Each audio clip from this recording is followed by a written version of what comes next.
Eu conheci o Maurício muito jovem ainda, no momento mesmo em que ele ingressou no grupo Ruptura, que havia sido criado em 52. Foi o mesmo ano em que saiu a nossa revista Livro, Neugandres, que era integrada inicialmente pelo Décio Pinhatari, Haroldo de Campos e por mim. E nesse ano nós fomos assistir a exposição. Já estávamos muito atentos ao panorama artístico, que já tinha ocorrido a primeira Bienal, em 51, e nós estávamos em busca mesmo de uma visão, nós, os poetas, de uma visão mais ampla, um pouco diferentemente, um pouco diversamente das gerações anteriores, que eram mais especificamente literárias. Salvo um ou outro caso, não havia muito interesse dos poetas, daquelas gerações pouco anteriores, por outras artes, pelo menos não fazia parte do horizonte visível deles. A preocupação era com a literatura. A nossa, diferentemente, frequentávamos a Cinemateca do Museu de Arte Moderna, não é? Onde havia exibição dos filmes de vanguarda, os filmes da vanguarda russa, expressionismo alemão, a René Clair. Então, isso integrava nosso foco de interesses, né? Juntamente com o que estava acontecendo em pintura. E exatamente nesse mesmo momento, né, que foi um momento muito rico, porque além das artes visuais, estava muito presente a música contemporânea aqui, o que o Reuter lecionava na Escola Livre de Música. Nós estávamos atentos, enfim, a esse horizonte mais amplo. E nos encontramos, então, com o grupo Ruptura, que era integrado àquela altura pelo Cordeiro, Saciloto, Ladislao, acho, Feyer, seguramente, continuou sendo muito importante, e o Geraldo de Barros, né? E o Maurício chegou um pouquinho depois, era jovem, né? Mais jovem um pouco que os outros, né? E logo se integrou muito aquele grupo, que era um grupo ortodoxo, né? Da pintura, da arte concreta. E se agregou, esteve muito presente, não só nas artes, com seus próprios trabalhos, mas na discussão também. Havia muita discussão política, inclusive discussão, digamos assim, de posicionamento dos artistas diante do que estava acontecendo na Bienal, que tinha seus aspectos naturalmente enormemente positivos, mas também provocava discussão pela aquela coisa que sempre acontece em artes, não é? Os conluios, os grupais e tal. E o grupo era muito coeso e muito capaz de formulação e de discussão.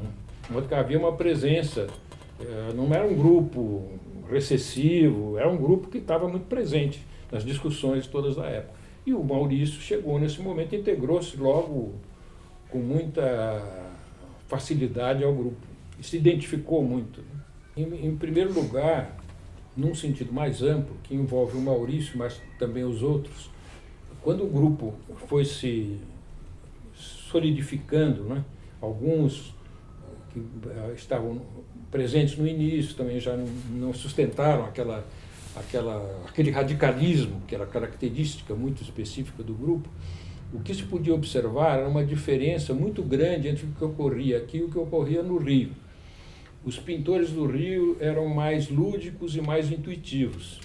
Embora essa conversa toda de que desumano, que eles espalharam, não é que foi uma coisa publicitária, é um horror, não é? Quer dizer, é uma mentirada, porque na verdade não existe diferença nenhuma entre, se pegar os quadros da época, ninguém vai me dizer que num quadrado vermelho, num fundo azul, porque é do Rio e não é de São Paulo, ele é mais humano que os outros. Não, todos estavam na mesma jogada, mas o pessoal daqui tinha uma diferença, porque o Cordeiro, que era um dos mais velhos, e um dos mais capazes, ou seguramente o mais capaz de formulação, de conceituação, ele vinha com ideias que estavam ligadas ao marxismo de origem gramsciana.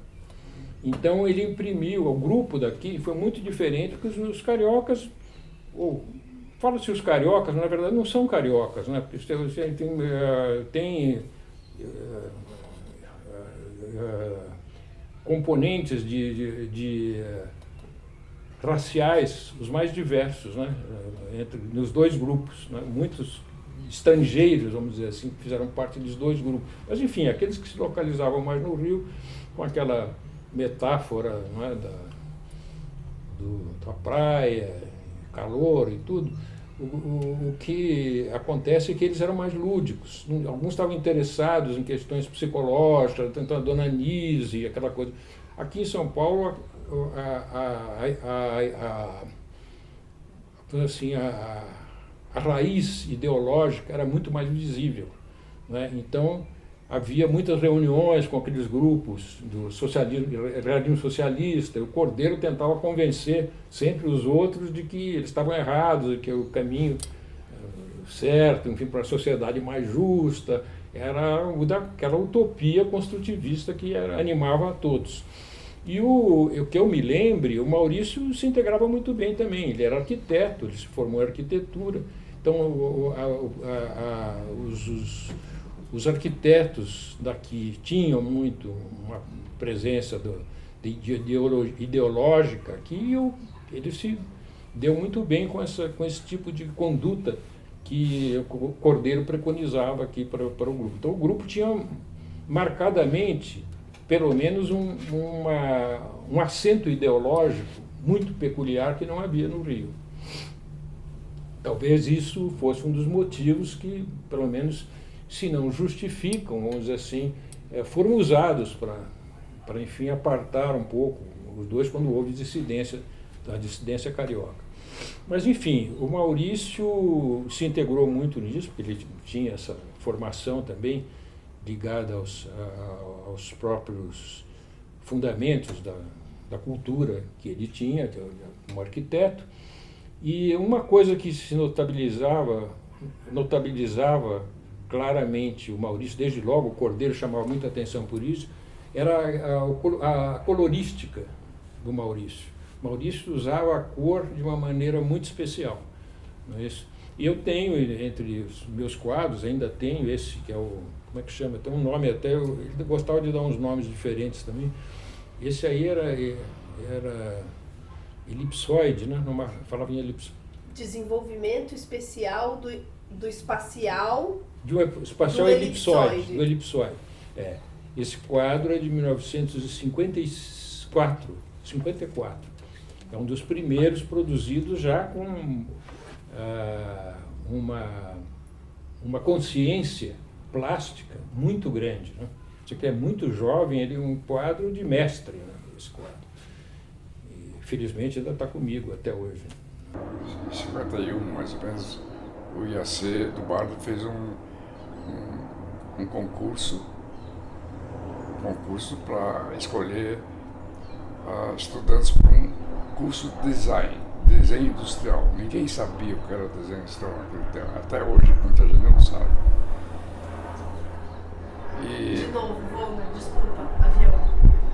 Deixa eu jogar. Toda vez que passa avião, a gente tem que parar. Bem? Toda vez que passa um avião, tá ouvindo?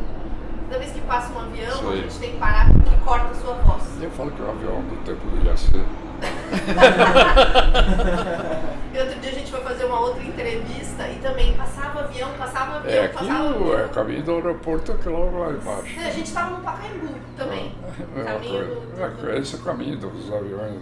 E aí toda vez que o Danilo te avisar assim, tem que parar por causa do avião. É pra ficar mais distinguível, ficar com melhor qualidade. Bom, mas a gente não vai interromper várias horas aqui. Acabou interrompendo, mas é que senão a gente perde a sua voz, né? Pode falar. Bom, o IAC foi feito para desenvolver a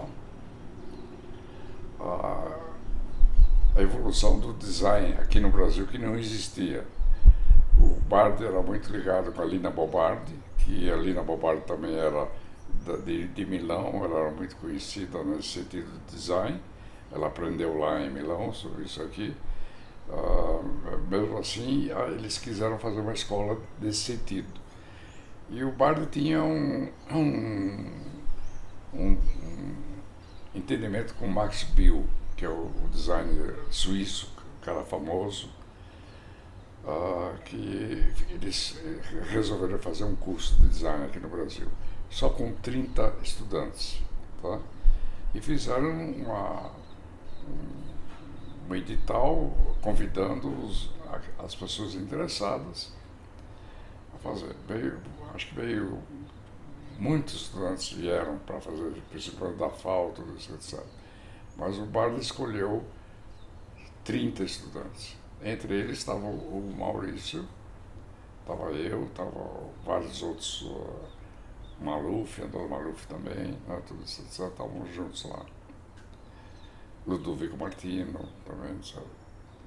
E a gente se conheceu lá no museu, né, nesse Instituto de Teatro Contemporâneo. Nós não sabíamos o que era design, nós sabíamos pintura, desenho, etc. E a gente começou a transformar o nosso conhecimento no sentido de seguir essa profissão que era totalmente nova no Brasil, né? Bom, eu acho que a obra do Maurício, no âmbito da arte brasileira, é uma obra, vamos dizer assim, não sei se é o melhor termo, mas, enfim, é uma obra exemplar, no sentido de que ele é um artista que está muito sintonizado com o seu tempo e que passa, né, dos diferentes fases do trabalho dele, diferentes períodos, ele vai mudando de interesse, quer dizer, ele vai mudando de interesse, mas ele vai mudando, enfim, ele vai acompanhando o seu tempo mesmo. Então, nos anos 50, ele está às voltas com arte concreta, depois, nos anos 60, ele está às voltas com a nova figuração. Enfim, nos anos 70, ele retoma muito do que ele tinha feito nos anos 50, que é um movimento bastante frequente nessa geração da qual ele fazia parte. Mas essa retomada já é uma retomada de uma outra maneira, tipo uma andada em espiral, assim, né? Não é que ele volta para o ponto de partida, mas ele revê aquilo de uma maneira mais, enfim, de outra maneira, vamos dizer assim, né? Então, nesse sentido, eu acho ele um artista exemplar, né? Quer dizer, exemplar no sentido de ser um exemplo de produção da segunda metade do século XX no Brasil, né? Em relação à arte concreta, especificamente, eu vejo ele também como uma personagem ou um artista que, curiosamente, ainda não foi alvo de um olhar específico, como foi o Geraldo de Barros, como foi o Valdemar Cordeiro, como foi o próprio, o Willis, o Antônio Maluf, enfim, você tem uma série de artistas que já receberam, vamos dizer assim, um olhar mais cuidadoso, tanto em termos de exposição, quanto de trabalhos acadêmicos mesmo, voltados para essa área. Agora, você me pergunta por quê, né? Por que acontece isso? Eu, francamente, não sei te dizer. Eu acho que é uma questão de oportunidade, é uma questão de fato, de oportunidade. Quer dizer, se um estudioso sabe que tem um arquivo do Maurício Nogueira Lima disponível, com certeza vai aparecer candidato para estudar isso, né? Eu vejo muito isso acontecer agora no IAC, onde vários artistas dessa geração, né, as famílias estão deixando os arquivos em comodato lá, e eu vejo que isso repercute em exposições. Então, por exemplo, o Fiaming, agora a família dele acabou de fazer um comodato lá, e ainda esse mês vão abrir uma exposição do Fiaming. Então, eu acho que tem... E aí, vamos dizer assim, é uma porta de entrada para que esse material seja visto e esteja disponível para quem estiver interessado. Então, eu acho que é só uma questão de oportunidade mesmo. Não vejo por que isso ainda não aconteceu. Embora a gente esteja acostumado a olhar, né, os verticais, horizontais e cores primárias num grande conjunto, né, todo mundo no mesmo balaio, eu acho que é muito interessante olhar particularmente. E se a gente pensar de uma maneira, vamos ver, mais generalista, eu acho que é muito curioso pensar desde o começo, né, desde os primórdios do concretismo no Brasil, as diferenças que tem entre São Paulo e Rio. Né? Quer dizer, o que é arte concreta em São Paulo é muito diferente do que é arte concreta no Rio. E não só, quer dizer, obviamente que isso culmina no neoconcretismo e tudo mais, mas desde o início era óbvia a diferença. Né? Quer dizer, são maneiras completamente diferentes de lidar com a abstração, né, com a abstração geométrica, são compreensões completamente diferentes da função da arte, da função da geometria, e eu acho que isso é extremamente interessante. Eu particularmente me interesso muito por isso, porque quando a gente se dá de frente com uma obra geométrica, ela sozinha, muitas vezes, não dá conta de dar essa perspectiva, né, dessas diferenças. Entretanto, eu acho que ela já vai dando indícios, entendeu?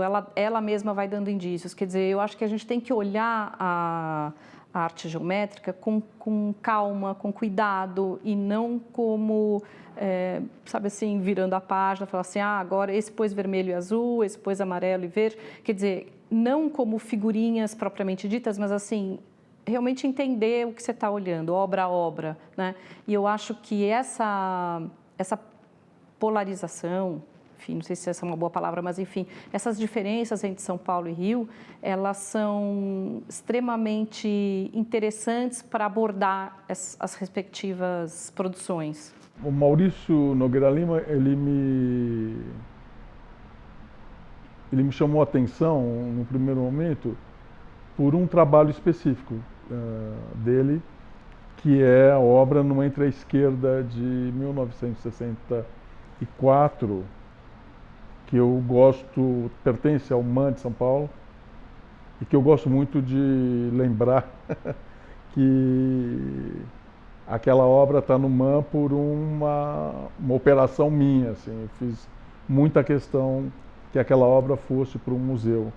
E eu contei com isso, com um super espírito público da viúva, do artista, que entendeu a importância de que a obra fosse para aquele museu, mesmo tendo recebido uma oferta muito mais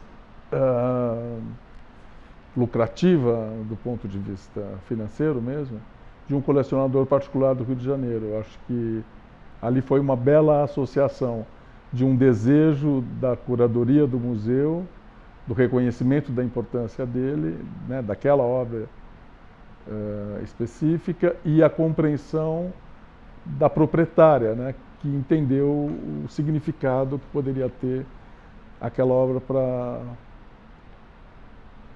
a instituição, para uma apreciação mais coletiva. E sempre, então, quer dizer, o meu interesse pelo Maurício Nogueira Lima, ele parte daquela obra específica, e justamente é uma obra de um momento de transição muito forte, né? E nesse sentido, eu acho que aquele trabalho aponta por uma série, quer dizer, ao mesmo tempo que ele aponta para tudo que virá, ou para tudo aquilo que está começando a ocorrer na arte em São Paulo e na arte em outras cidades do Brasil, a partir do golpe de 64, essa politização que vai... Quer dizer, ao mesmo tempo que ela faz isso, ela remete também o espectador a uma lógica construtiva que está na grade, né? Quer dizer, ele transporta a grade construtiva, a grade modernista, para aquele espaço, e o associa a um mapa, a uma lógica, né, do mapa da cidade, e desconstrói isso, né? Ela desconstrói através do texto, através dessa poesia, né? Dessa dimensão poética daquele trabalho, que fica, então, ele não é nem pop, nem construtivo, ele não, e é os dois, ele não é nem pintura, nem poesia visual, e é os dois, e é um grande flagrante da arte brasileira ali, e da resposta de um artista com uma consciência tão forte do momento que se estava vivendo. Então foi a partir desse trabalho que eu comecei a tatear a produção dele, sabe? Mas eu acho que existe muita coisa para se ver e para tentar entendê-lo numa dimensão mais ampla da obra, nas suas relações com os outros artistas, nas suas relações com a cidade, etc. O Maurício foi um grande amigo durante a vida inteira. Eu conheci o Maurício em 65, que teve uma exposição na Faculdade de Arquitetura da USP, na FAO, que era a Expofal, que se fazia todo ano. E nesse ano eu estava fazendo um trabalho que tinha uma influência muito grande do Maurício, e ele foi à exposição e teve um debate, e foi o primeiro contato que eu tive com o Maurício. Logo em seguida, a gente teve um ateliê juntos na Rua Minas Gerais, número 378, e trabalhamos vários anos juntos. A gente fez alguns projetos também de publicidade, de coisas ligadas mais à comunicação visual.